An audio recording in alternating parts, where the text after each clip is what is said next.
talking to me? Yes. The robo-thespian, as the droid is being called, plays the lead in the unconventional play. It's a story about a robot maker. All his life he builds robots.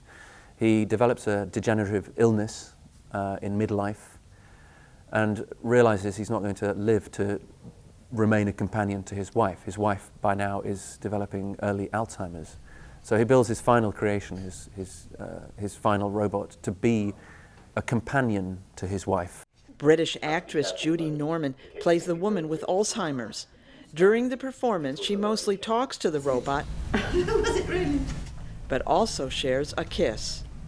When he looks at me, it's going to sound weird, but he's very affectionate, and I like him. I really like him. The show's director says the concept for the play came from a real robot maker. The idea for the play started with the robot maker approaching us and offering us the use of one of his incredible robot creations to use in a play. He'd seen one of our plays before. He liked us as a local theatre company. And he's been making robots for 10 years, and you find them in science museums all over the world. But he's never really had one of his robots as a character in a play. Tell me what it's like to act with humans. Humans have very small brains and are quite unreliable, which can be frustrating. But Norman found the experience anything but frustrating. Are you better?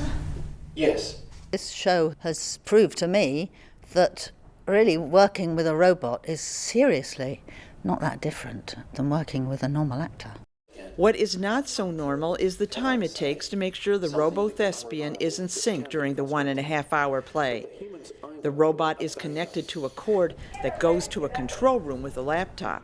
We have pre-programmed every single thing the robot says and every single thing the robot does, all the moves. There's about nearly 400 separate cues, but they're made up of other files all stuck together. So there's probably a couple of thousand cues in reality.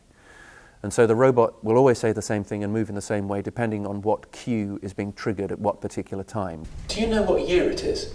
Spillikin is now on tour in Britain. Deborah Block, VOA News, Washington.